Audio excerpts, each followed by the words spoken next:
مدینہ منورہ میں رسول اللہ صلی اللہ علیہ وسلم صحابہ کرام کے جو تربیت تھا وہ کچھ اس طرح کرتا تھا۔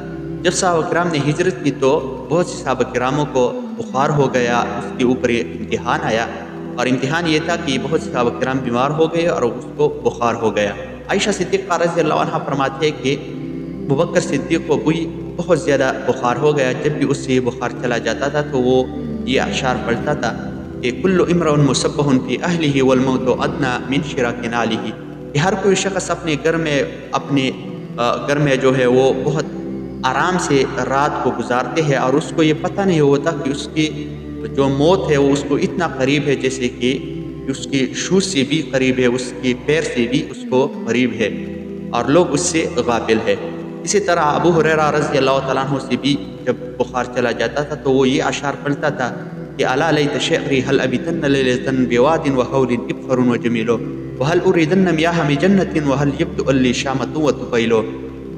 وہ فرما رہا تھا کہ مجھے جو ہے مکہ مکرمہ کے یہ پہاڑیں جو ہے وہ مجھے یاد آتی ہے، مکہ مکرمہ کے جو چشمے ہیں وہ مجھے یاد آتی ہے، اس کے درخت اور جو تامہ جو پہاڑ ہے وہ بھی مجھے یاد آتے ہیں۔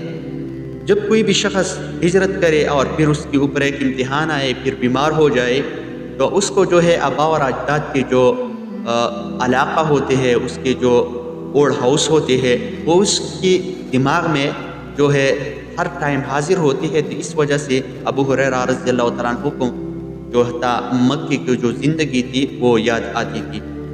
تو رسول اللہ صلی اللہ علیہ وسلم نے اللہ رب العالمین سے دعا مانگی کہ یا اللہ یہ جو بیماری ہے وہ جوف علاقے کی طرف نقل کرو، تو اللہ رب العالمین نے اس کی یہ دعا قبول کی۔ ادھر یہود رہتے تھے تو یہ جو بیماری تھی وہ جوف علاقے کی طرف نقل ہوئی۔ تو دعا کے ذریعے صحابہ کرام کی تربیت ہوتا تھا۔ دوسرا جو طریقہ تھا وہ وحی کے ذریعے صحابہ کرام کی تربیت ہوتا تھا۔ قرآن میں جو تھا آیات نازل ہوتے تھے، صحابہ کرام جو تھے وہ پریکٹیکلی اس کو فالو کرتے تھے۔ تیسرا جو طریقہ تھا وہ رسول اللہ صلی اللہ علیہ وسلم کے افعال اور اقوال کو پریکٹیکل فالو کرتے تھے، عمل میں صحابہ کرام لاتے تھے۔ چوتھا جو طریقہ تھا رسول اللہ صلی اللہ علیہ وسلم نے مہاجرین اور انصار کے درمیان جو تھا عہد المؤاخاذ یہ قائم کی، یعنی جو ہے اخوت ان کے درمیان قائم کی، حتیٰ کہ جنگ بدر سے پہلے جنگ بدر تک یہ مہاجرین انصاروں سے میراث بھی لے سکتے تھے۔ پانچواں جو طریقہ تھا وہ نصیحت تھا۔ رسول اللہ صلی اللہ علیہ وسلم بار بار صحابہ کرام کو نصیحت کرتا تھا، اس کو جو تھا ان کے درمیان جو تعلقات تھے، جو ریلیشن شپ تھے، وہ بہت رسول اللہ صلی اللہ علیہ وسلم نے نصیحت کے ذریعے بہت اچھی کی۔